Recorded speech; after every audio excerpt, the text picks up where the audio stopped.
Hey guys, today I want to show you how to calculate Algor Mortis. So you're going to want to use your reference packet for this one. The equations are in there, so you can always refer back to these whenever you're doing any assignment. Some reference points for temperatures you're going to want to remember. We're doing this in the metric system, so we got to start thinking in metric degrees. So 100 degrees is boiling water, 0 degrees is freezing water, 20 degrees is your average room temperature, which is where our classroom has been about all year. And 37 degrees is the average body temperature, which is the number that we really need to focus on.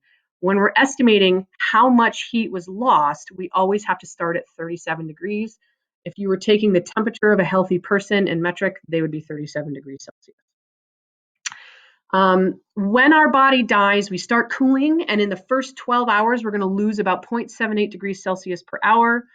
If I calculate that out for the first 12 hours, 0.78 degrees loss over the first 12 hours is going to give us about 9.36 degrees Celsius. So if I started at 37, I'm going to be somewhere around 28 degrees-ish if I were dead for about 12 hours. So we can use this how much temperature we've lost to determine which equation to use, which rate of cooling we're going to be focusing on. If you've lost less than 9.36 degrees, then you've been dead for less than 12 hours. If you've lost more than 9.36 degrees, then you've been dead for more than 12 hours. And the second one is going to involve a couple more extra steps, so you want to make sure you pay attention on this one.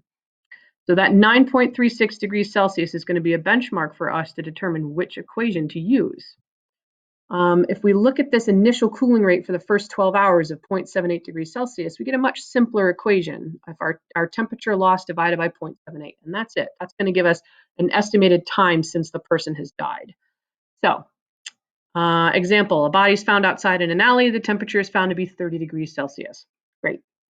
So to determine how much temperature is lost, we take 37, that's our starting always, and we subtract it with the new body temperature that we determine by sticking a thermometer in the liver usually. So we've lost about 7 degrees. So we plug it into the equation, time since death equals temperature lost divided by 0.78, and that's going to give us about 8.97 hours. Again, this is an estimate, it's around 9 hours. We're not calculating out to the minute, that's not that accurate. Where it gets more complicated is if you've been dead for more than 12 hours. Your first 12 hours, you're cooling at a much faster rate of 0.78 degrees Celsius per hour.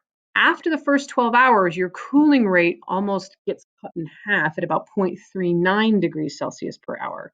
So because of that, we have to tweak the equation a little bit. We take the 9.36 degrees is going to represent the first 12 hours. I'm going to stick those over there. And whatever's left over, I'm going to divide that by the new cooling rate. So here's an example. If I found a body inside of a house with a temperature of 27 degrees, my first step, as always, is going to be to calculate how much temperature they've lost, and that's going to be 10 degrees. Then to determine what was lost after the first 12 hours, I find the difference between what I've lost minus that 9.36 we talked about. And for us, that's going to be 0.64 degrees Celsius. So now all I have to do is plug it into the equation, and I figure out my temperature lost was 10 degrees minus 9.36. That gives me 0.64 degrees Celsius. I divide that by the new cooling rate of 0.39 degrees, and I'm going to end up with 1.64, add 12. That gives me 13.64 hours that this person has been dead. Things that can affect cooling rate, how big they are, what they're wearing, where they're found, water, all of those things will affect how fast a person is cooling. So that does need to be taken into account.